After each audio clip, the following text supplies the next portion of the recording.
हर रोज करोड़ों यात्री Indian railway पर सफर करते हैं, लेकिन क्या आप लोग जानते हैं आप जिस ट्रेन में बैठे हो वो ट्रेन सेफ भी है या फिर नहीं। क्या आपको पता है कई ट्रेनें बिना किसी प्रॉपर मेंटेनेंस के चलती हैं, कई बार सिग्नल फेल्स होते हैं, कई बार ट्रेन एक्सीडेंट होते हैं, लेकिन उसको ह्यूमन एरर कहकर दबा दिया जाता है।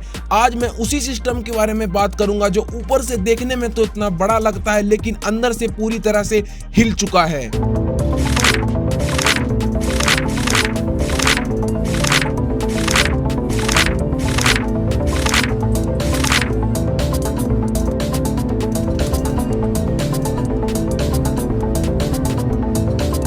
चलिए सबसे पहले हम लोग बात करते हैं स्केल वर्सेस रियलिटी को। इंडियन रेलवे को दुनिया का चौथा सबसे बड़ा नेटवर्क कहा जाता है, लेकिन सवाल ये है क्या बड़ा होना ही इफिशिएंट होता है। जरा आप सोचिए, इतना बड़ा नेटवर्क लेकिन आज भी वही 20 साल पुरानी समस्या। 68,000 किलोमीटर से ज्यादा ट्रैक, 13,000 ट्रेनें जो कि डेली रनिंग करती हैं, 2 करोड़ पैसेंजर जो कि डेली ट्रैवल करते हैं। लेकिन आप लोग जरा सोचिए, इतना बड़ा इंफ्रास्ट्रक्चर लेकिन वही समस्या की ट्रेन आज भी लेट है। क्या हमारा इंफ्रास्ट्रक्चर इस चीज को हैंडल कर सकता है? आंसर है नहीं। चलिए कुछ बेसिक प्रॉब्लम्स की हम लोग बात कर लेते हैं जो कि इंडियन रेलवे में है। नंबर 1, डिले सिस्टम का असली कारण क्या है? आखिर डीप ट्रेनें लेट हो क्यों रही हैं?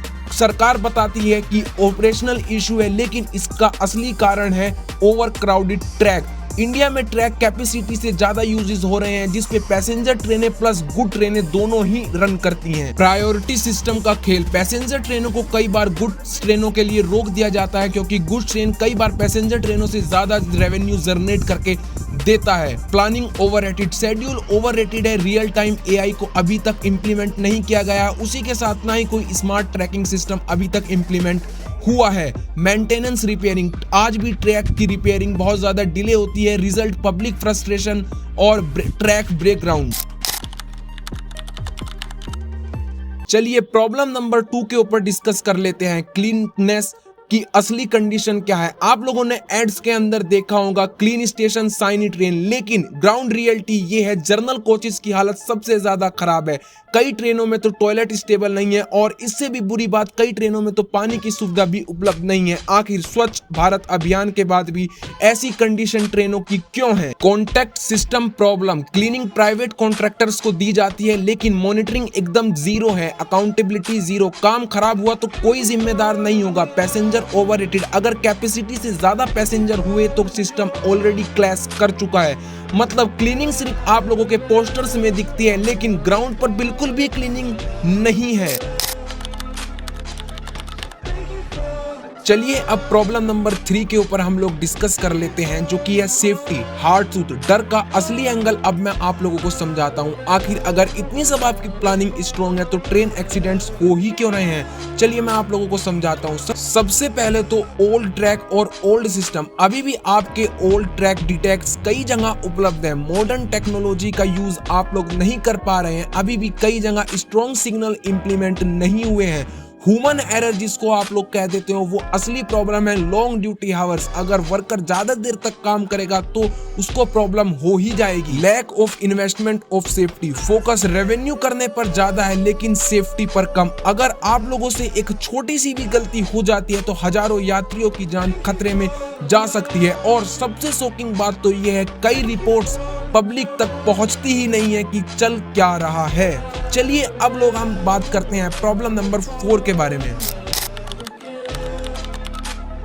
चलिए 4th प्रॉब्लम के ऊपर बात करते हैं। करप्शन सिस्टम के अंदर है सबसे बड़ा बोल्ट एक्सपोजर। चलिए आप लोगों को मैं समझाता हूं वो पॉइंट्स जिसके बिना आप लोगों को ये सिस्टम समझ ही नहीं आएगा। करप्शन, तत्काल टिकट्स एजेंट। तत्काल टिकट सबसे पहले एजेंट्स के पास पहुंच जाते हैं जिस वजह से वो उसको महंगे से महंगे दाम में इजीली बेच पाते हैं। अब मैं चलो आप लोगों को बताता हूं क्या अंदर की सेटिंग होती है इन लोगों की। देखो, जॉब्स, कॉन्ट्रैक्ट और फंड अप्रूवल, इन लोगों को सब पता है कि कहां से क्या हो रहा है, जिस वजह से फंड और कॉन्ट्रैक्ट उस आदमी को नहीं मिल पाता जो अच्छे से काम करना चाहता है। फंड इंश्योरेंस, मतलब फंड तो अच्छी तरीके से गवर्नमेंट की तरफ से आ रहा है लेकिन प्रॉपर वो जमीन पर उसका काम हम लोगों को देखने को नहीं मिलता है। टेम्परेमेसी की कमी, यानी कि पब्लिक को ये पता ही नहीं है कि पैसा खर्च हो कहां रहा है। मतलब साफ है कि प्रॉब्लम जो हम लोगों को बाहर से दिखती है वो नहीं है, प्रॉब्लम बहुत अंदर तक जाकर घुसी हुई है।